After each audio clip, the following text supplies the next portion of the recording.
नमस्ते मैत्रिणींनो, आज आपण करणार आहोत बदाम शेक. बदाम शेक करण्यासाठी फुल क्रीम दूध घेतलेलं आहे आणि ते दूध मी तापवलेलं आहे. तापवून त्याच्यावरची साय जी आलेली आहे ती तशीच ठेवलेली आहे.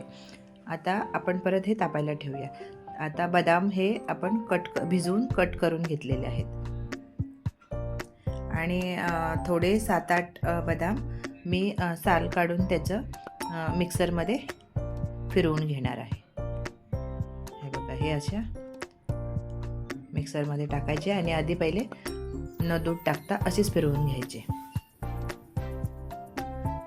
आता हे बघा फिरवलं आणि थोडं अजून त्याच्यामध्ये 2 चमचे दूध टाकायचं आणि परत फिरवून घ्यायचं. हे आता आपण असं बारीक करून घेतलेलं आहे. दुधाला चांगली उकळी यायला पाहिजे.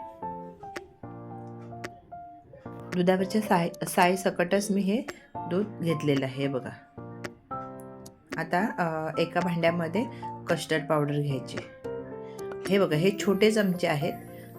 त्या छोटे चमचे हे 2 घ्यायचे. अर्धा लिटर दुधासाठी हे 2 चमचे पुरेसे आहेत.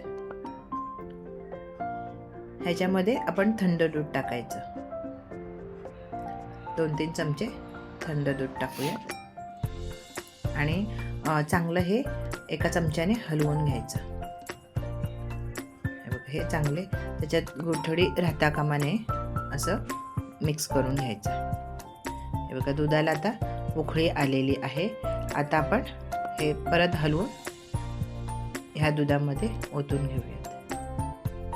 हे बघा, एका हाताने एका स्पूनने हलवायचं आणि एका हाताने ओतायचं.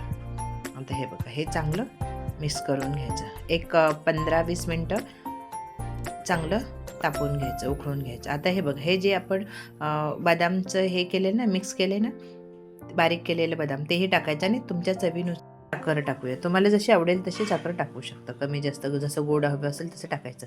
आता हे 10 मिनटांनी गार होऊन द्यायचं आणि एका भांड्यामध्ये ओतून घ्या. आणि भांड्यामध्ये आतमध्ये ना सब्जाच्या बिया 5 मिनटं भिजत घातल्या होत्या आणि मग त्या टाकल्या होत्या बदाम ग्लासमध्ये. आणि वरून आता बदामची ती कापं केली होती ना ती टाकायची. हे बघा, हे बदामचे काप सगळे ह्याच्यामध्ये टाकायचे. आता केसर टाकूयात. जसं आपण बाजारात बदामचे खातो ना, सेम तेच टेस्ट लागते.